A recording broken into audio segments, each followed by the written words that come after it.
कि उसके प्राण अब सुरक्षित नहीं। क्या हुआ? तुम्हारे नेत्रों में भय की छाया उभरती हुई क्यों दिखाई दे रही है मुझे? अच्छा अच्छा अच्छा अच्छा, अर्थात तुम्हें भी यह विश्वास हो गया है कि अब अंत दूर नहीं है तुम्हारा।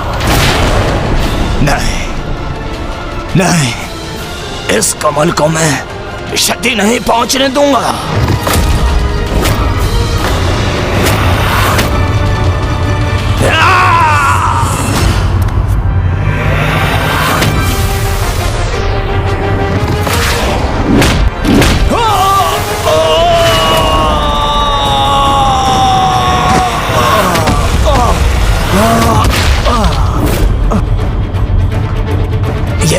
ये नहीं हो सकता, मेरी योजना विफल नहीं हो सकती। नहीं नहीं, मुझे स्वयं को संयत कर कोई उपाय करना होगा।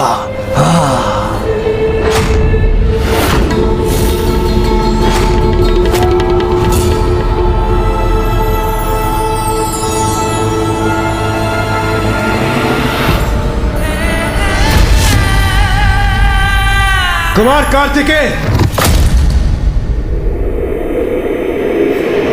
ये लीजिए। नहीं,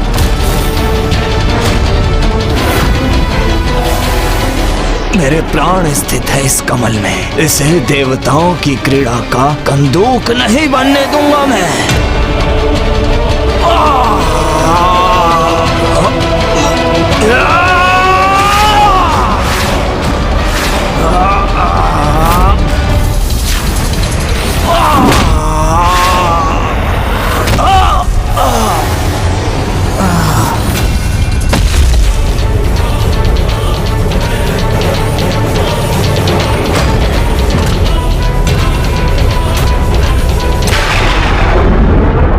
था तुमने?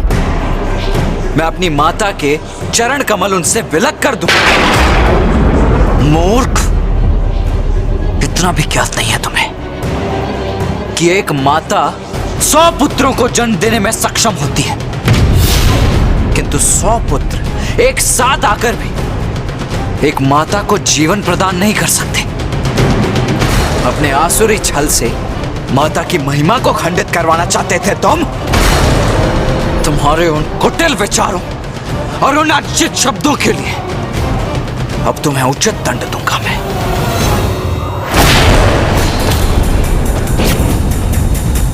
नहीं नहीं नहीं,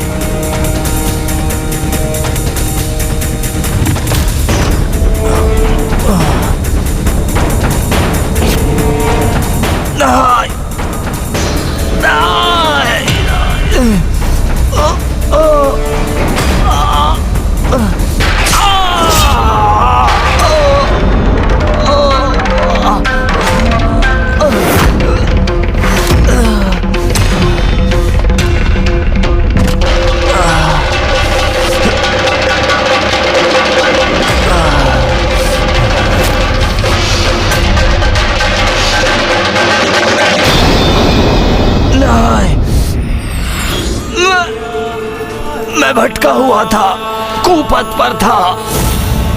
भूलो ही मुझसे, मुझे छोड़ दो। मेरे इस कमल को कुछ मत करो। मेरे प्राण नष्ट मत करो। कुमार कार्तिकेय, छोड़ दो, छोड़ दो।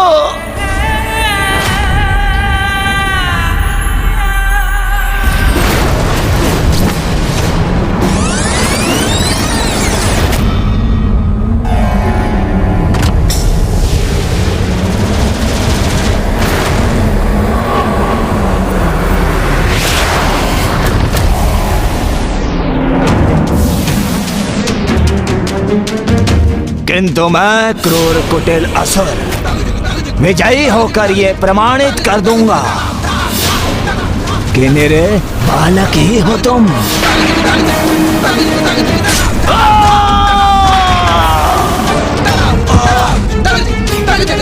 अपनी माता के चरण कमलों को विरग करेगा, तभी अंत कर सकेगा मेरा वो।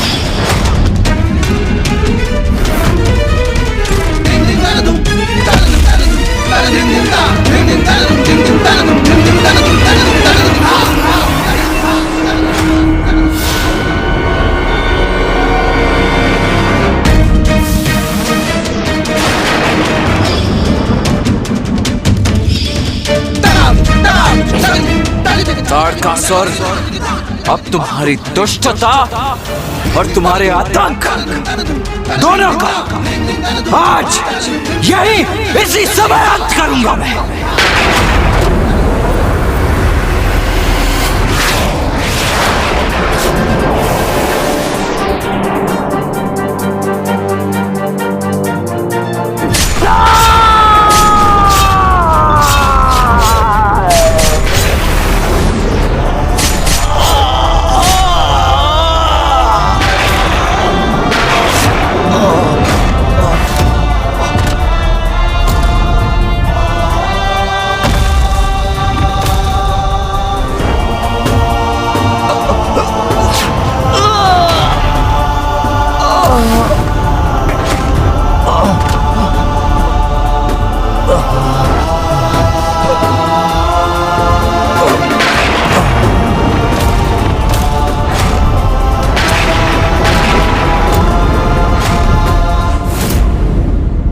अंततः तारकासुर का अंत हो ही गया।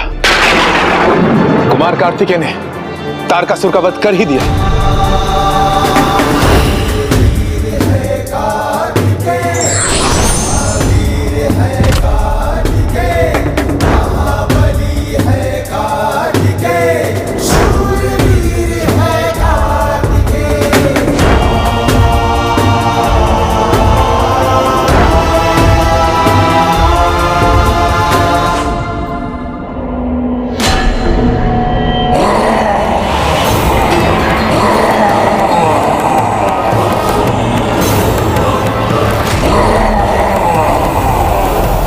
कुमार कार्तिकेय सावधान!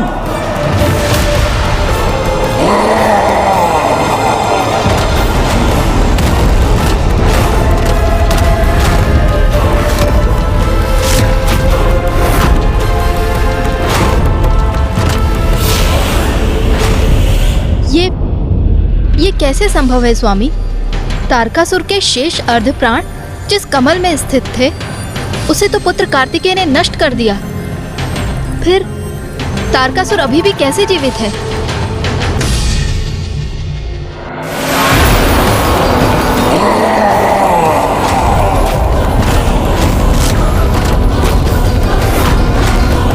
माता तारा का वरदान प्राप्त है मुझे, वो वरदान जो जीवित रखेगा मुझे।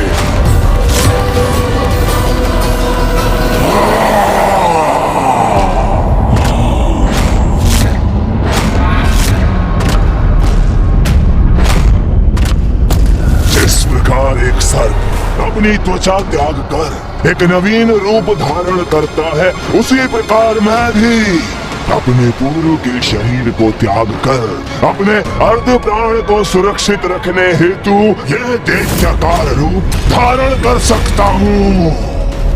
इसलिए तुम मुझे कितनी भी क्षति पहुंचा लो कुमार कार्तिकेय, किंतु मैं बार बार नवीन रूप धारण कर पुनः उठ खड़ा होऊंगा।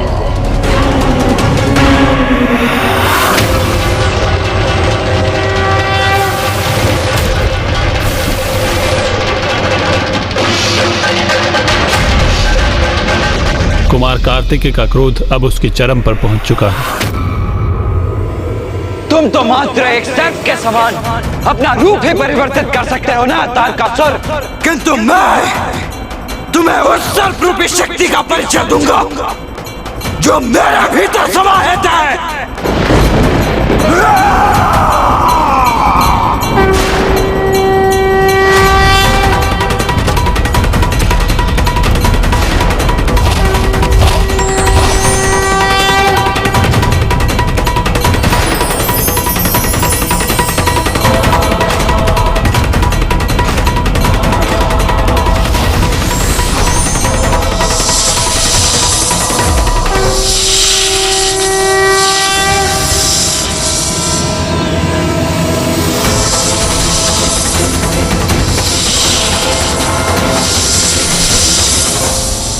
हमारे भीतर कुंडलिनी शक्ति सदैव स्थित रहती है, परंतु जब वो जागृत होकर गतिशील होती है तो वो व्यक्ति को परम शक्ति प्रदान करती है। जैसे आज कुमार कार्तिकेय अपने जन्म के उद्देश्य अर्थात तारकासुर के अंत के इतना निकट है, तो उसकी सर्परूपी कुंडलिनी शक्ति पूर्ण रूप से जागृत होकर उसकी लक्ष्य की प्राप्ति के लिए सहायक बन रही है। अंत करो पुत्र, अंत करो तारकासुर का, अंत करो उस असुर का जिसने देवताओं का जीवन कष्टमय बनाया, जिसने अनेकों बार सनातन धर्म का उल्लंघन किया, यज्ञादि में बाधाएं उत्पन्न, ऋषि मुनियों को बंदी बनाया, मेरे भक्तों को आतंकित किया, उन्हें पीड़ा पहुंचाई।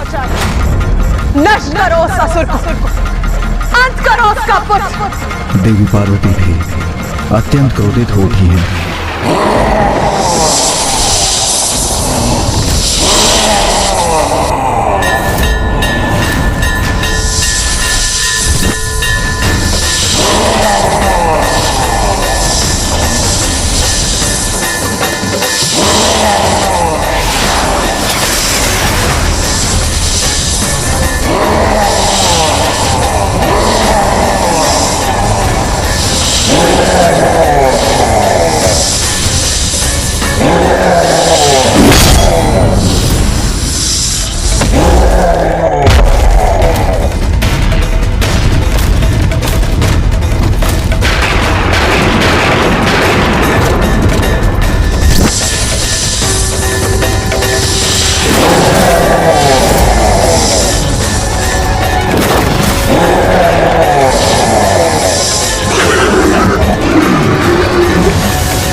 कुमार कार्तिकेय की जय, कुमार कार्तिकेय की जय, देश सेनापति कुमार कार्तिकेय की जय, कुमार कार्तिकेय की जय, देश सेनापति कुमार कार्तिकेय की जय।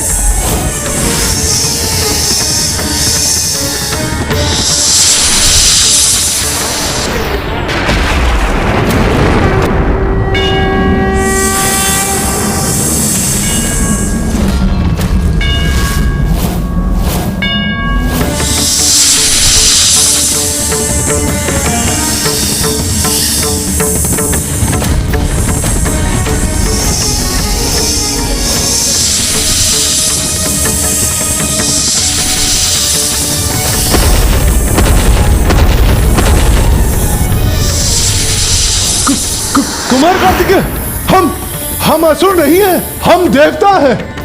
हमें पहचानिए कुमार कार्तिकेय, हमें पहचानिए।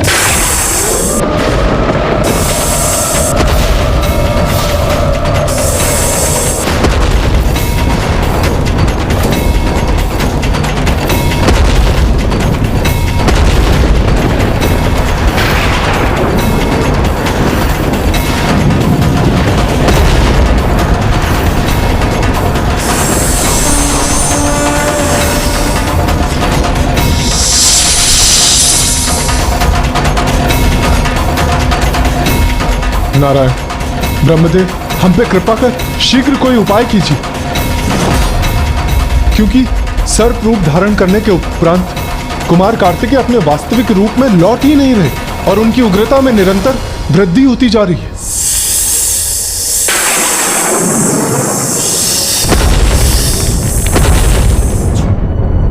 कुमार कार्तिकेय के भीतर क्रोध ज्वालामुखी बन के फट पड़ा है। तारकासुर ने उसकी मां को क्षति पहुंचाने के लिए प्रेरित कर उसके भीतर क्रोध उत्पन्न कर दिया है। उसी क्रोध को कुमार कार्तिकेय ने अपने भीतर नियंत्रित कर लिया है। अब वही क्रोध विनाश का कारण बन रहा है। कुमार कार्तिकेय को यदि कोई शांत कर सकता है तो वो है उसकी माता देवी पार्वती। हम सबको करबद्ध होकर माता स्कंद की प्रार्थना करनी चाहिए।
तुम्हारे पुत्र कार्तिकेय ने तारकासुर का वध कर उसके आतंक को मिटा दिया। उमा, अब पुत्र कार्तिकेय के उग्र रूप को शांत करो।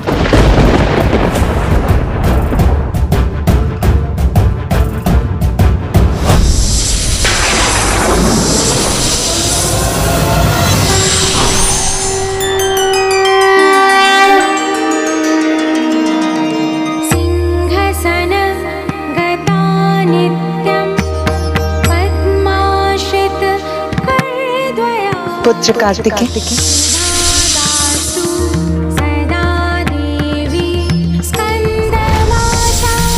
शांत हो जाओ पुत्र।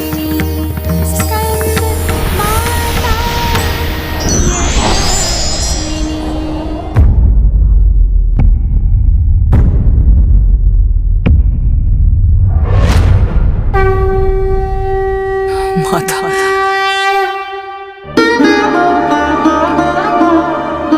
मुझे क्षमा कर दीजिए मां।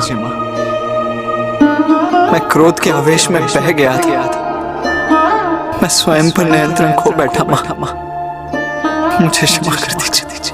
पुत्र, ये यात्रा तुम्हारे लिए अनेकों चुनौतियों से भरी रही। महादेव पुत्र हो तुम, किंतु फिर भी तुम्हें इस परीक्षा के माध्यम से देवताओं के समक्ष ही नहीं, अपनी दृष्टि में भी स्वयं को प्रमाणित करना पड़ा। और अब तारकासुर का वध करके तुम इस परीक्षा में सफल हो।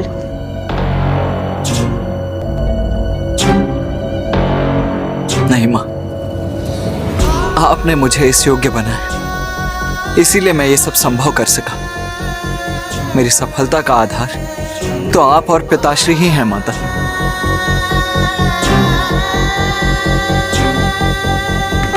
आयुष्मान भव पुत्र।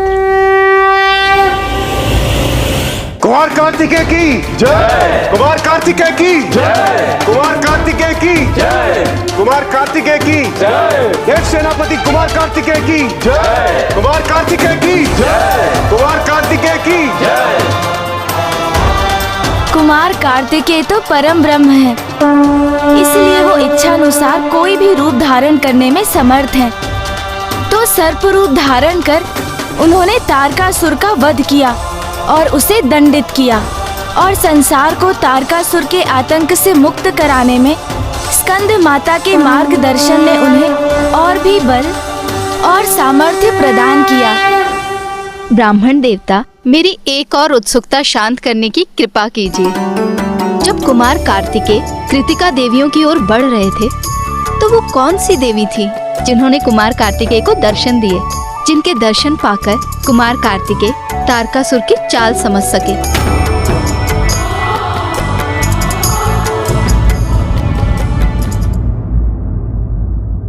माँ ललिता।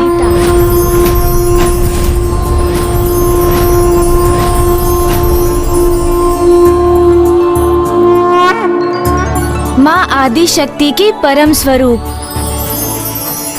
माता ललिता महाविद्या माताओं में सबसे अग्रणी हैं और माता आदि शक्ति के सर्वोच्च पक्ष उनमें समाहित है। इसलिए भविष्य में उचित समय आने पर उनका संसार में आविर्भाव होगा। अब हम पंचम चक्र विशुद्ध चक्र पर अपना ध्यान केंद्रित कर स्कंद माता की अर्चना करेंगे। इस चक्र के जागृत होने से क्या होता है गुणेश जी?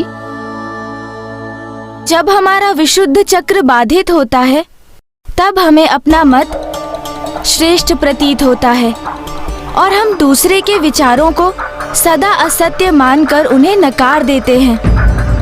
किंतु हमारे विशुद्ध चक्र के खुलने पर हम उचित समय पे उचित प्रकार से मत प्रकट करने के साथ दूसरे के विचारों को श्रवण कर उन्हें स्वीकार कर उसके दृष्टिकोण को समझने में भी समर्थ हो जाते हैं। तो आइए अब ध्यान आरंभ करते हैं।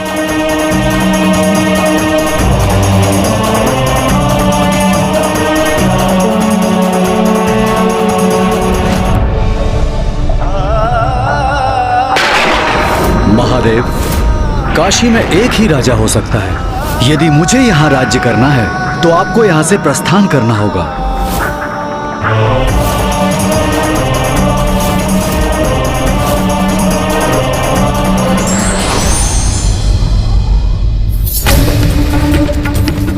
मैं महादेव से प्रश्न पर प्रश्न पूछता गया और उन्होंने निष्ठा। किंतु जब हमारा विशुद्ध चक्र बाधित होता है तब हमें अपना मत श्रेष्ठ प्रतीत होता है और हम दूसरे के विचारों को सदा असत्य मानकर उन्हें नकार देते हैं। मैं महादेव से प्रश्न पर प्रश्न पूछता गया और उन्होंने निष्ठा और सत्यता से मेरे सभी प्रश्नों के उत्तर दिए, किंतु मैंने एक बार भी ये ज्ञात करने का प्रयास नहीं किया कि उनके मन में क्या है। किंतु ऐसा क्यों किया मैंने? स्वामी, आरती का समय हो गया है।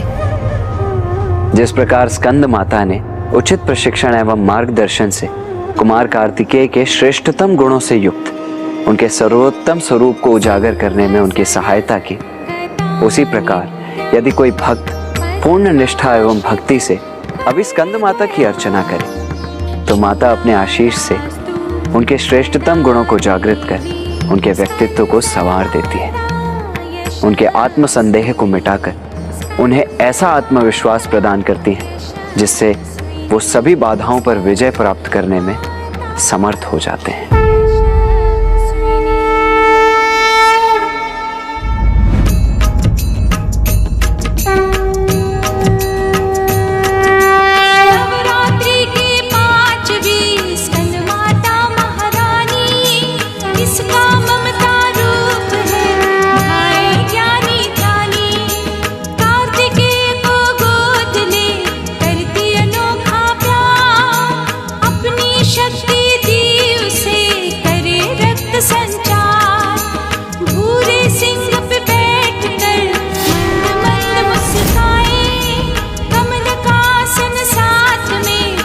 पर लिया सजाए, आशीर्वाद हाथ से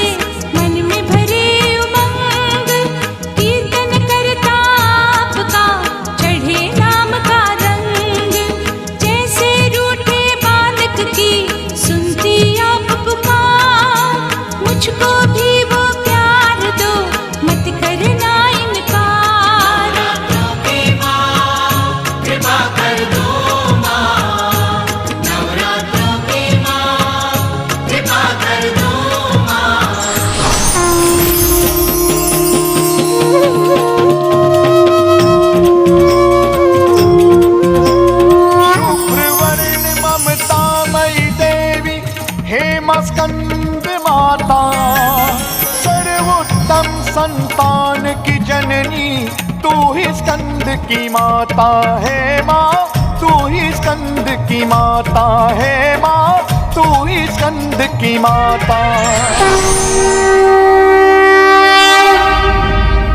कल नवरात्रि का षष्ठम दिवस है।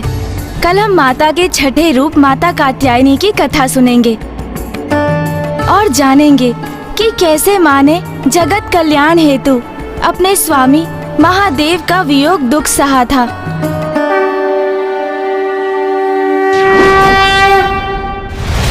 स्वामी कब लौटेंगे आप? यहाँ मेरे निकट आके मुझे अपने दर्शन कब देंगे आप? उमा, तुमसे दूर रहकर तो मैं भी अत्यंत विचलित हूँ।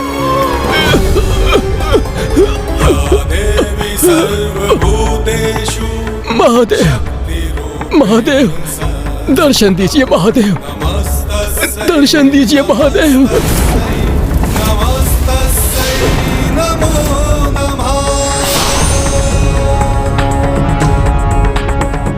माता, मुझे इस बंदी गृह से मुक्त कराइए। मैं यहाँ अपार कष्ट में हूँ माता।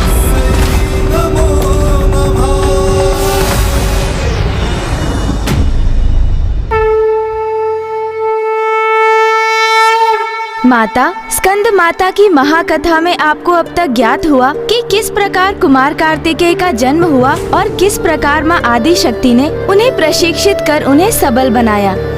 और अब हम आपको माता के षष्ठम रूप की कथा सुनाने जा रहे हैं। अरे अरे ब्राह्मण बंधु,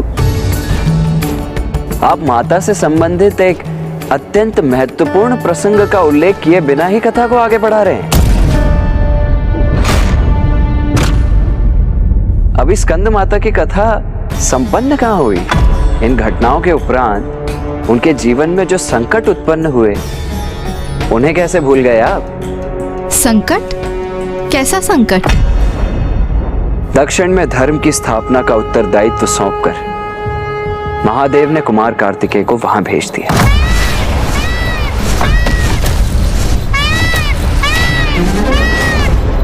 जिसके उपरांत पुत्र वियोग उन्हें सताने लगा।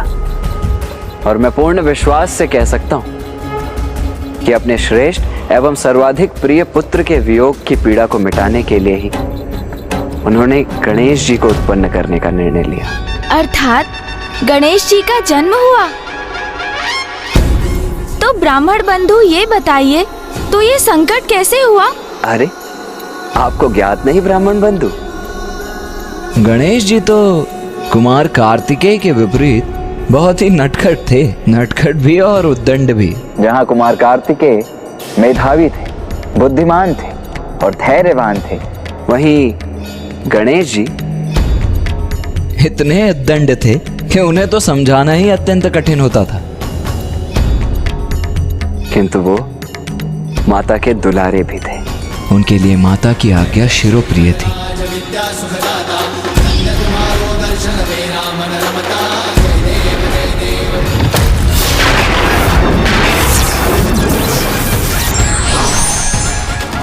है जाइए।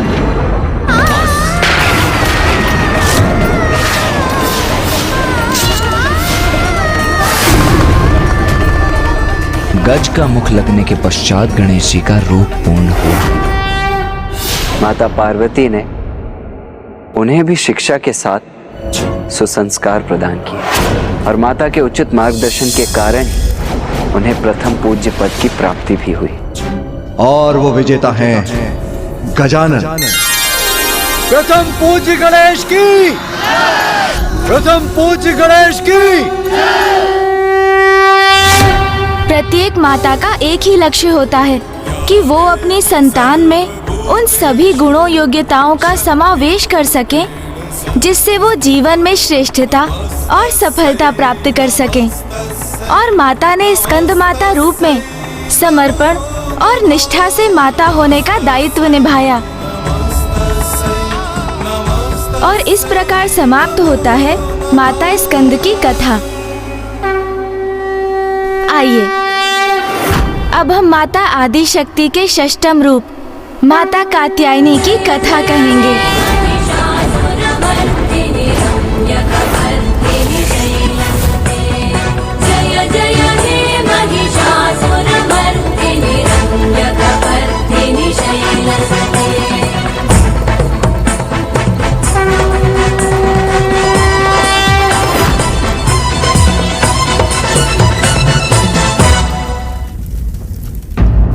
पार्वती ने एक कुशल गृहिणी के समान कैलाश में महादेव की गृहस्थी को संजोया, किंतु वो अपनी आंतरिक शक्तियों के बल पर ही ऐसा करने में सफल हो सकी।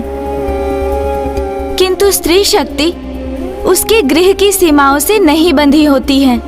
समय आने पर अपने गृह और परिवार के साथ साथ महान त्याग कर, यहाँ तक कि अपने पति और संतानों से दूर रहने का कष्ट सहकर भी संसार के संकट और दुख हरने के लिए तत्पर रहती हैं। सत्य है ब्राह्मण देवता, स्त्री के त्याग और बलिदान की कोई सीमा नहीं है।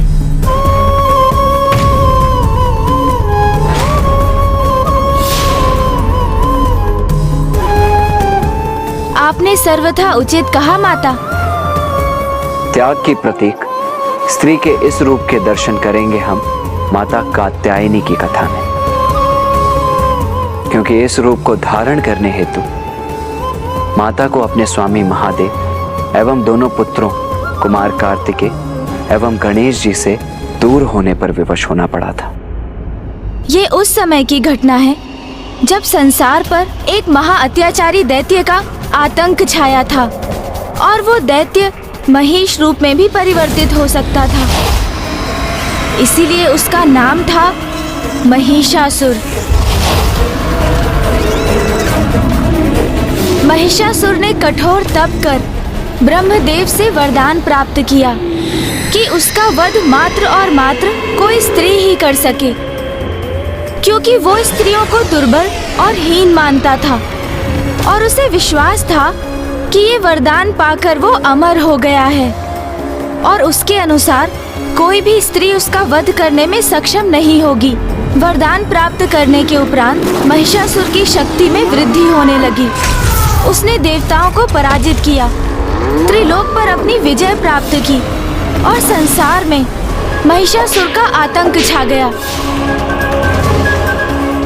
जहाँ एक ओर महिषासुर के आतंक से संपूर्ण सृष्टि में त्राहिमाम का स्वर गूंज उठा था, वहीं दूसरी ओर उसका वध करने हेतु माता ने ऋषि कात्यायन के घर उनकी पुत्री कात्यायनी के रूप में जन्म लिया। ये भी माता की ही लीला थी। माता कात्यायनी ऋषि कात्यायन की पुत्री थी, इसीलिए उन्हें इस रूप में देवी कात्यायनी के नाम से जाना गया। जबकि दूसरी ओर समस्त सृष्टि महिषासुर के आतंक से त्राहिमाम त्राहिमाम कर उठी थी। तब समस्त देवता माता कात्यायनी के समक्ष पहुँचे और उनसे महिषासुर का वध करने का अनुरोध किया। समस्त देवताओं को, हम त्रिदेवों को, समस्त जगत को आपकी आवश्यकता है। एकमात्र आप ही महिषासुर का वध कर सकती हो। महादेव के आवाहन पर सृष्टि के कल्याण हेतु माता ने कात्यायनी अवतार लिया। देवताओं ने अपनी समस्त शक्तियाँ एवं अस्त्र माता कात्यायनी को प्रदान किए और फिर माता कात्यायनी सिंह पर आरूढ़ होकर विंध्याचल पर्वत की ओर प्रस्थान कर गईं। विंध्याचल पर्वत? वहाँ क्यों गई माता? क्योंकि बड़े से बड़े पापी को सुधरने का एक अवसर प्रदान करती है माता। किंतु निरंकुश महिषासुर कहाँ संभलने वाला था, इसीलिए अब उसका अंत निकट ही था और माता भी उचित समय की ही प्रतीक्षा कर रही थी। सत्य ही है, विनाश काले विपरीत बुद्धि, क्योंकि जैसे ही महिषासुर को ज्ञात हुआ कि एक सुंदर साध्वी विंध्याचल पर्वत पर तपस्या में लीन है, तो उसने विवाह प्रस्ताव के साथ अपने संदेश वाहकों को माता के पास भेज दिया। जाओ, विंध्याचल जाकर मेरा प्रस्ताव दो उस कात्यायनी को। कहो उससे कि सर्वशक्तिमान महिषासुर उससे विवाह करना चाहते हैं। जाओ और जाकर अपने महाराज को मेरा संदेश दो कि यदि उन्हें मेरा वरण करना है तो उन्हें मुझसे युद्ध कर मुझे परास्त करना होगा। माता की चुनौती सुन महिषासुर का पुरुष होने का दंभ आहत हुआ और वो मूर्ख उनसे युद्ध करने चला गया। तब माता और महिषासुर के मध्य भीषण युद्ध हुआ और जिसमें माता ने उसकी संपूर्ण सेना एवं उसके सेनापतियों को नष्ट कर दिया। और युद्ध के अंत में माता ने महिषासुर के वक्ष पर त्रिशूल प्रहार कर उसका वध किया और संसार को उसके आतंक से मुक्त कराया।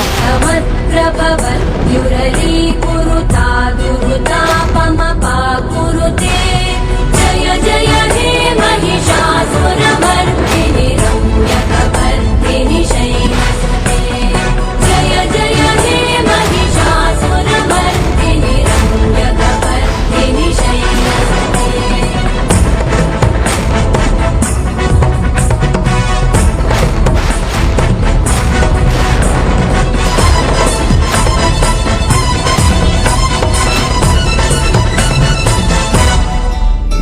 तो आइए अब हम अपने षष्टम चक्र अजना चक्र पर ध्यान केंद्रित करते हैं, जो हमारे नेत्रों के ऊपर दोनों भ्रिकुटियों के मध्य बिंदु पर स्थित है। इसलिए इसे तृतीय नेत्र भी कहा जाता है। माता कात्यायनी की प्रार्थना करने हेतु अब आप अपना ध्यान उस बिंदु पर केंद्रित कीजिए।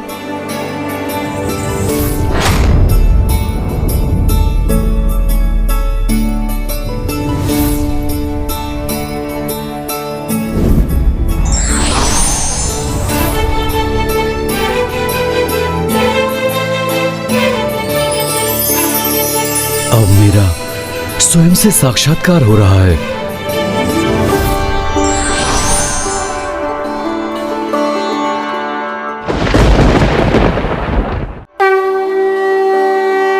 नवरात्रि के इस दिवस जो साधक माता की पूजा करते समय अपना सर्वस्व समर्पित करते हैं, उन्हें माता दिव्य दर्शन देती हैं और माता की कृपा से उसे अर्थ, धर्म, काम, मोक्ष इन चारों फलों की प्राप्ति होती है।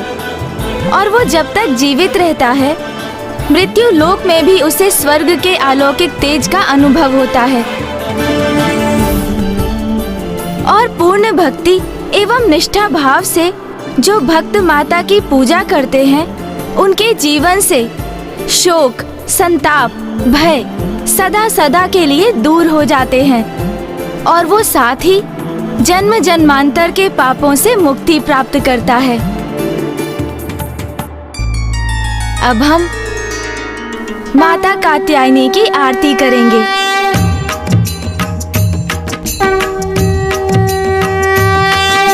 नवरात्रि का छठा है ये माँ कात्यायनी रूप, कलयुग में शक्ति बनी दुर्गा मोक्ष स्वरूप। कात्यायन ऋषि पे किया माँ ऐसा उपकार, पुत्री बनकर आ गई शक्ति अनोखी धार। देवों की रक्षा करी लिया तभी अवतार, ब्रजमंडल में हो रही आपकी जय जयकार। गोपी ग्वाले आराधा जब जब हुए उदास, मन की बात सुनाने को आए आपके पास। श्री कृष्ण ने दी जपा अम्बे आपका नाम, दया दृष्टि मुझ पर करो बारंबार प्रणाम। नवरात्रों की माँ कृपा कर दो माँ, नवरात्रों की माँ कृपा कर दो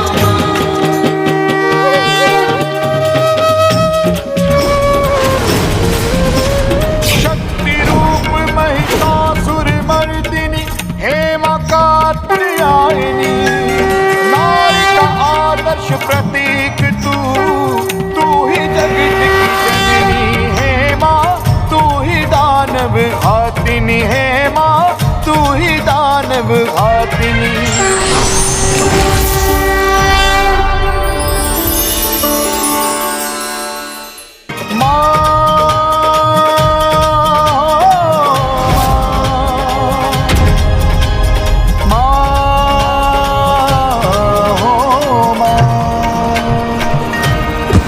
अग्निदेव संभालिए अपने आप को।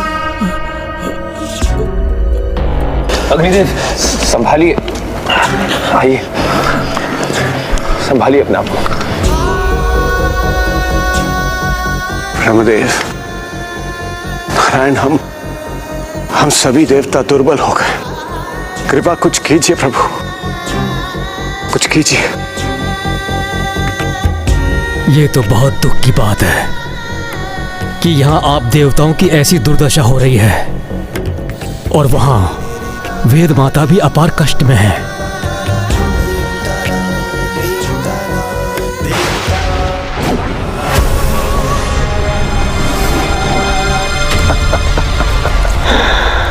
बहुत कष्ट हो रहा है वेद माता।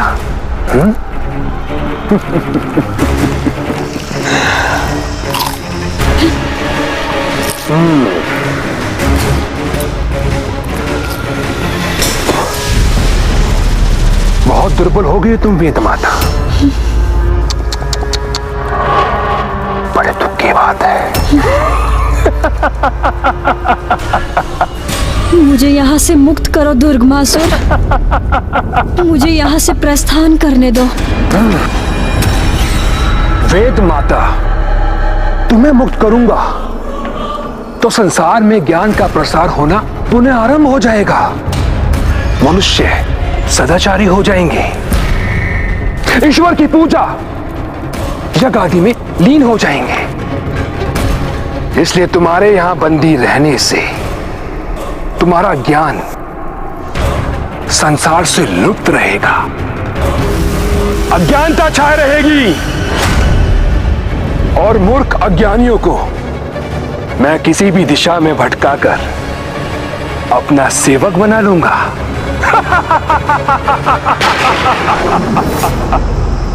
और फिर सभी मुझे दुर्गमासुर को, उस परम शक्तिशाली असुर को अपना ईश्वर मानने के लिए विवश हो जाएंगे।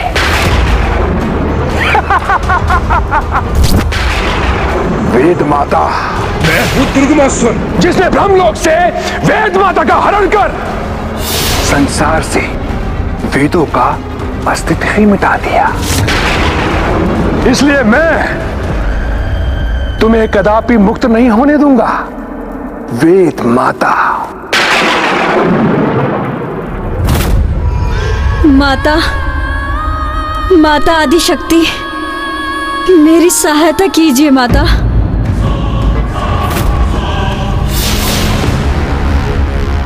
वेद माता, जितनी प्रार्थना करनी है कर लो, किंतु कोई भी माता तुम्हें यहां मुक्त कराने नहीं आ सकती।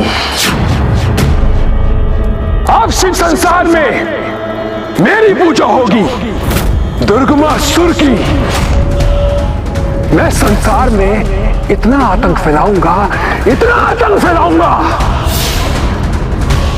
कि संसार में सभी मेरे नाम का उच्चारण करने के लिए विवश हो जाएंगे।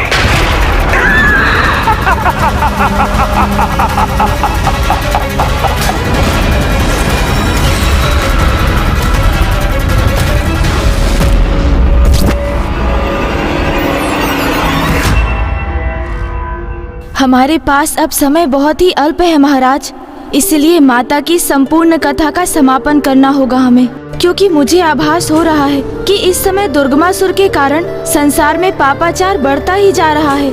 यदि शीघ्र ही माता पिता का मिलन। ओम नमः शिवाय,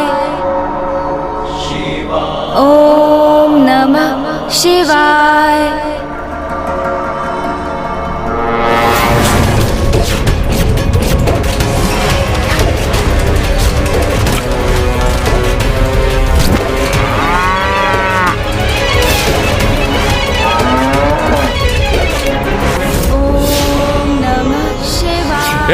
चलो शीघ्र कार्य करो, चलो जल्दी चलो, शीघ्र कार्य करो, जल्दी शीघ्र करो, चलो चलो जल्दी चलो, चलो चलो शीघ्र करो।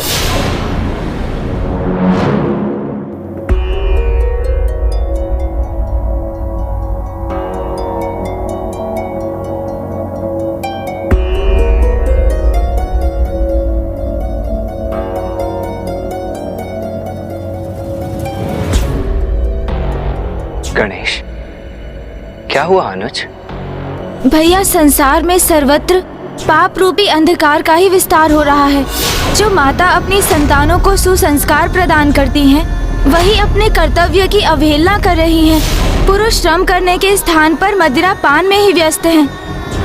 यज्ञ आदि रुक गए हैं और बालकों को तो ईश्वर का नाम भी स्मरण नहीं है। अहम नमामि। किसकी प्रार्थना करूं? किसका नाम जपूं?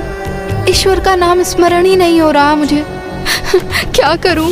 और संसार की इस दुरावस्था का कारण दुर्गमासुर का वेद माता को बंदी बनाना।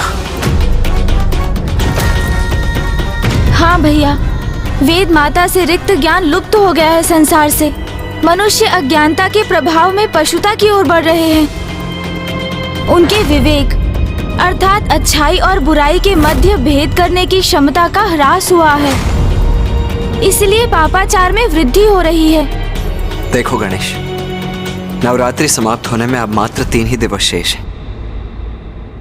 फिर माता वेद माता को लौटा लाएंगी और सब कुछ पुनः कुशल हो जाएगा। तो चलो, अब माता की पूजा आरंभ करने के पूर्व उनके दर्शन कर उनका आशीष प्राप्त कर लेते हैं।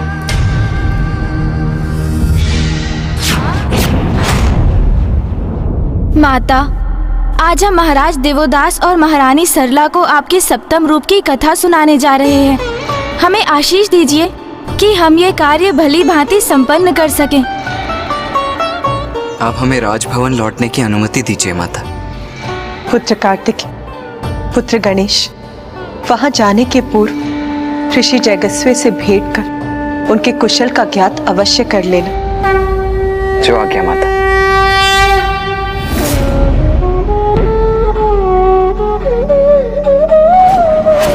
गणेश, ऋषिवर की नाड़ी में स्पंदन तो है, किंतु अत्यंत मध्यम।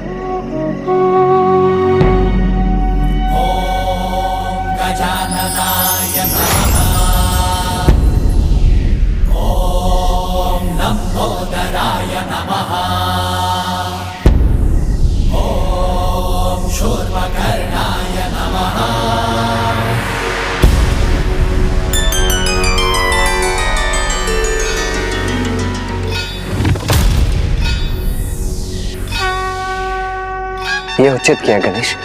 ऋषिवर के भीतर प्राण शक्ति का संचार कर, जिससे उनके नाड़ी के स्पंदन में अब वृद्धि हो रही है।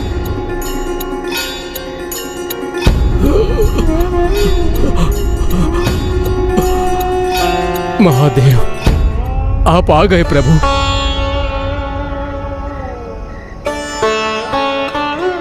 पिताश्री को यहाँ ना पाकर ऋषिवर के प्राण तो पुनः क्षीण पड़ते जा रहे हैं। ऋषिवर, मुझे देखिए।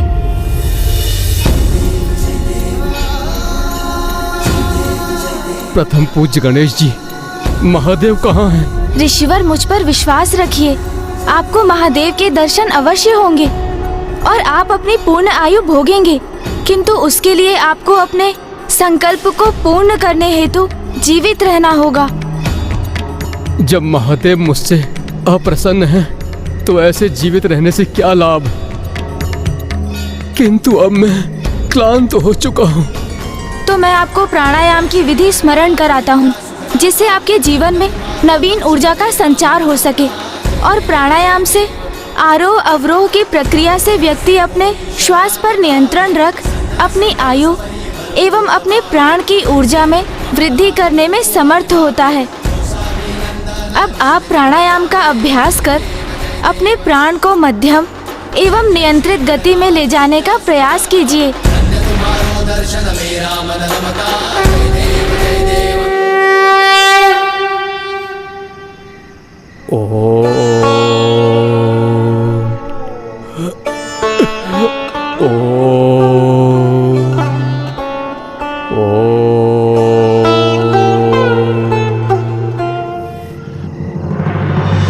गणेश, ऋषिवर की नाड़ी का स्पंदन अब सामान्य गति की ओर लौट रहा है। जब तक वो इस प्राणायाम का अभ्यास करते रहेंगे और अपने श्वास की गति पर नियंत्रण रखेंगे, वो इसी समाधि की अवस्था में रहेंगे।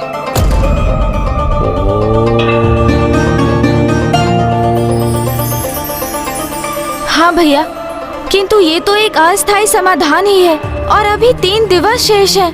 हमें पिताश्री को काशी लौटाने का उपाय भी ढूंढना है। आओ गणेश, पूजा का समय हो चुका है, हमें राजभवन लौटना चाहिए अब। हाँ भैया।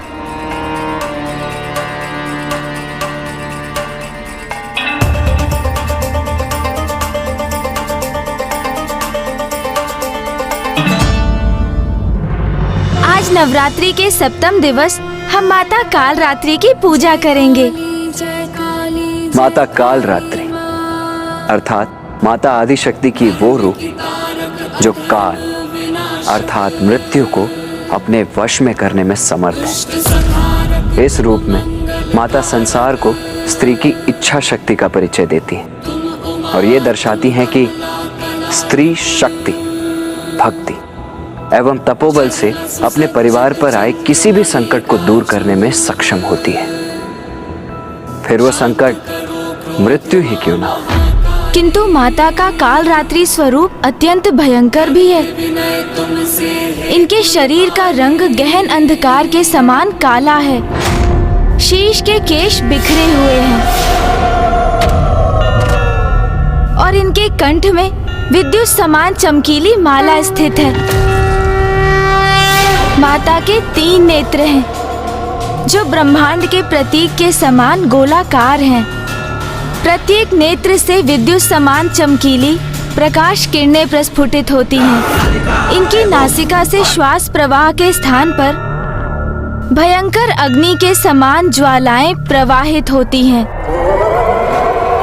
और इनका वाहन गर्दभ है। इनके 4 हाथ हैं। दाहिनी ओर के ऊपर वाले हाथ वर मुद्रा में रहता है और नीचे वाला हाथ अभय मुद्रा में रहता है और बाईं ओर के ऊपर वाले हाथ में लोह कंटक और नीचे वाले हाथ में खड्ग रहता है। माता काल रात्रि अज्ञानता रूपी बुराई का विनाश करती है और अपने भक्तों को वो शांति, स्थिरता एवं साहस प्रदान करती है।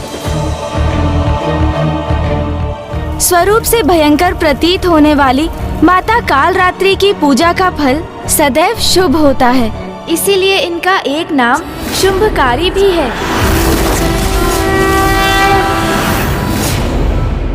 अब हम माता काल रात्रि की आरती करेंगे।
माता काल रात्रि है संताप हरे रुद्राणी, माता शुभ वरदात्री है माँ, माता शुभ वरदात्री है माँ, माता शुभ वरदात्री। अब तक माता के 9 रूपों की कथा में आपने जाना कि माता ने शैलपुत्री रूप में महाराज हिमावन के यहाँ जन्म लिया, फिर ब्रह्मचारिणी रूप में कठोर तप कर महादेव को वर रूप में पाकर उनसे विवाह किया, फिर चंद्रघंटा रूप में घंटनाद से बुरी शक्तियों का नाश किया कैलाश और अपने स्वामी की कुशलता को सुनिश्चित किया।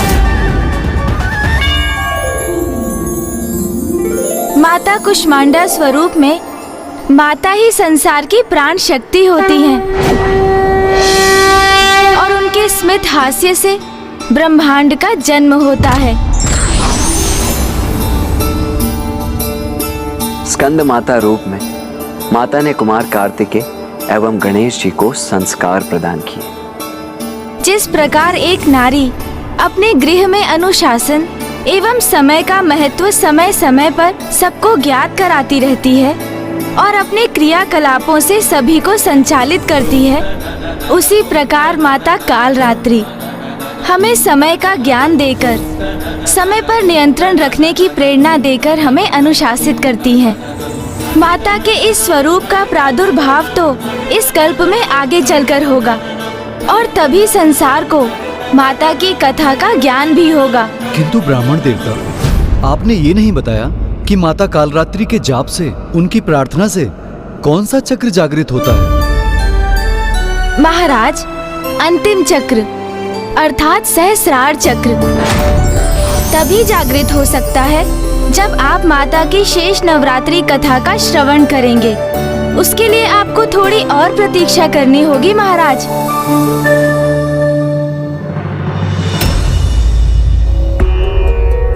मैं और भैया भी तो उसी समय की प्रतीक्षा कर रहे हैं जब आपके समस्त चक्र जागृत हो जाएंगे और आप समझ सकेंगे कि पिताश्री का काशी लौटना कितना आवश्यक है। आज नवरात्रि का अष्टम दिवस है। आज हम माता महागौरी रूप की कथा कहेंगे। माता महागौरी, हम माता के इस रूप की कथा सुनने के लिए अति उत्सुक हैं ब्राह्मण देवता। गौर अर्थात स्वर्ण, माता का ये अद्भुत और सुंदर स्वरूप स्वर्णिम आभा से सुशोभित है।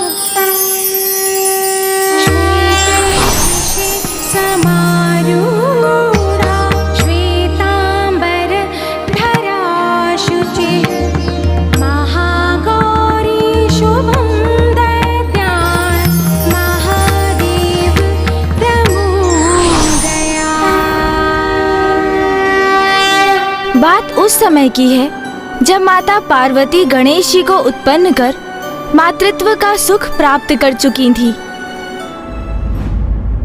ओम नमः शिवाय, ओम नमः शिवाय। माँ,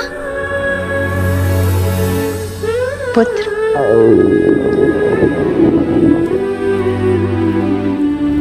माँ, मैं अपनी पूजा संपन्न कर चुका हूँ, किंतु मुझे बहुत भूख लगी है। पुत्र, मैं अभी भोजन की व्यवस्था करती। जाओ और जाकर अपने भ्राता को भी बुला लो, तो अभी अभ्यास कर रहा होगा।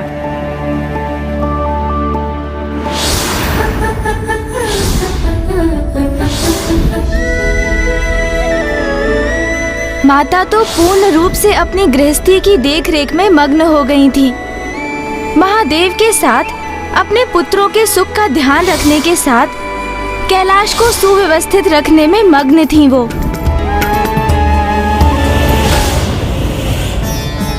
नाथ, देवी पार्वती को इतनी कुशलता से अपनी गृहस्थी संभालते देखकर देवी मैना और महाराज हिमावन को अपनी पुत्री पर कितना गर्व होगा ना।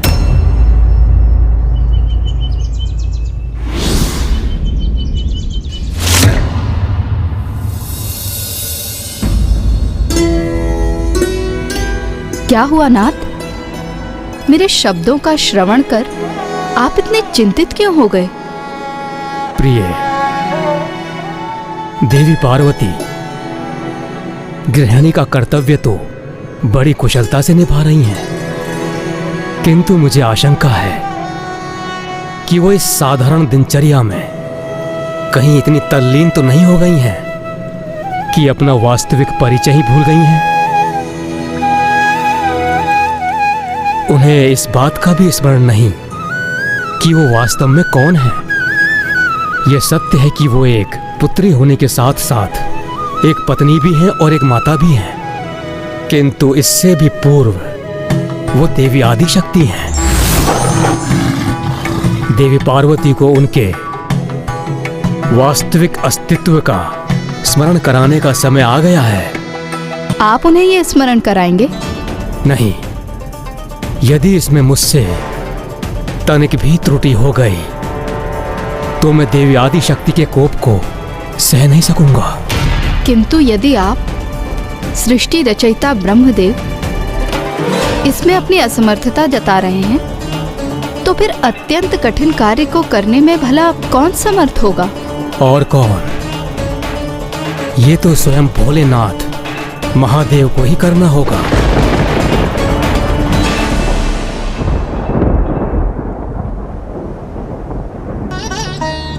महादेव,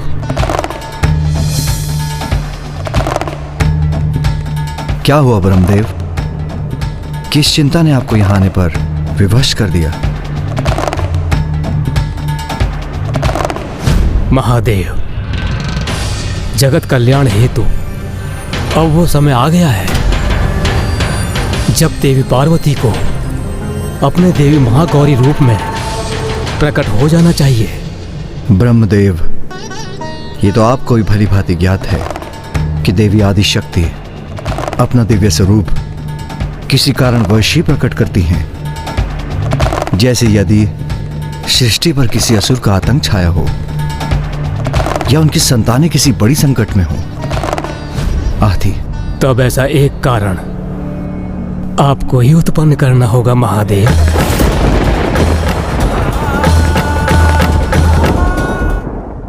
देवी पार्वती अपने गृहस्थी में इतनी रम गई हैं कि वो ये भी भूल गई हैं कि उनका दिव्य स्वरूप क्या है। इसलिए किसी प्रकार उनमें उत्तेजना उत्पन्न नहीं होगी। उनमें अपने दिव्य स्वरूप को धारण करने की इच्छा भी जागृत नहीं होगी। ब्रह्मदेव, स्पष्ट कहिए, आपकी मुझसे क्या अपेक्षा है?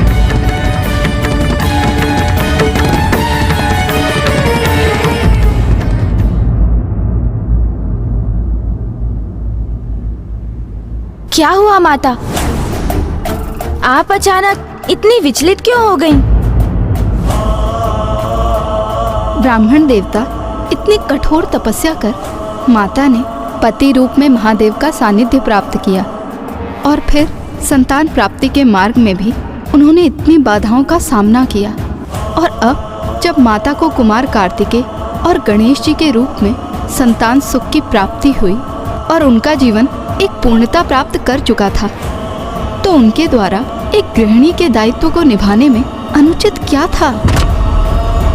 माता, इसमें तो कुछ भी अनुचित नहीं है। वैसे भी एक गृहिणी का कर्तव्य तो अत्यंत कठिन होता है, किंतु सत्य तो ये भी है कि माता जगत जननी है, माता आदि शक्ति है और उनकी दया दृष्टि एवं स्नेह की आवश्यकता तो इस संपूर्ण संसार को है। समय समय पर दुष्ट शिक्षण एवं शिष्ट रक्षण हेतु माता को अपने दिव्य रूपों में प्रकट होना अनिवार्य होता है। सृष्टि को माता की आवश्यकता थी, क्योंकि साधकों को अनेक सिद्धियां प्राप्त करने में एकमात्र माता ही सक्षम थी और ये साधक इन सिद्धियों की शक्ति से ही संसार का कल्याण कर सकते थे। माता पार्वती द्वारा माता महागौरी रूप धारण करना स्त्री शक्ति की पूर्ण व्याख्या के लिए भी आवश्यक था, क्योंकि एक स्त्री के जीवन में विवाह का विशेष महत्व होते हुए भी उसका जीवन वहीं समाप्त नहीं हो जाता। विवाह के उपरांत में एक स्त्री परिवार की देखरेख के साथ साथ सर्व समाज के उत्थान में अपना योगदान देने में समर्थ होती है। उचित कहा ब्राह्मण देवता। तो फिर ब्रह्मदेव ने माता को प्रेरित करने हेतु कैसा कारण उत्पन्न करने का सुझाव दिया? उनके अनुसार इसका एकमात्र उपाय था महादेव द्वारा माता का अपमान।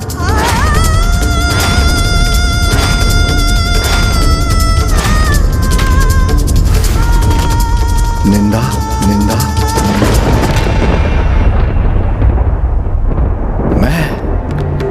मैं उमा की निंदा करूं?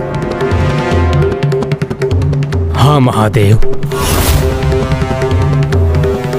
आप किसी भी प्रकार देवी पार्वती के रूप की निंदा कीजिए। ब्रह्मदेव, मेरी अर्धांगिनी है उमा। उसका रूप नहीं, उसका तो संपूर्ण प्रतिरूप दिव्यता का प्रतीक है। अति सुंदर है, उनकी शक्ति अनंत है, स्वयं प्रकृति है। और ये ज्ञात होते हुए भी आप मुझे कैसा सुझाव दे रहे हैं? मेरे कथन को अन्यथा ना ले महादेव। कदाचित हमारे पास केवल यही एक उपाय है। संसार में कल्याण हेतु आपको ये करना ही होगा। और मुझे पूर्ण विश्वास है कि आप देवी पार्वती की निंदा करने का उपाय अवश्य ढूंढ लेंगे। तो क्या महादेव ने माता की निंदा की? उन्होंने इस परिस्थिति को कैसे संभाला ब्राह्मण देवता? माता पार्वती को स्वयं से विलग करने का महादेव के समक्ष यही एक सर्वोत्तम उपाय शेष था, जो उन्होंने अपने अनुसार उचित आशय से किया। किंतु अगले ही क्षण उनके कहे का कुछ ऐसा परिणाम निकलेगा, उन्होंने सोचा भी नहीं था। जब जब पाप बढ़ता है, ईश्वर उसके अंत के लिए किसी न किसी अवतार में अवश्य आते हैं।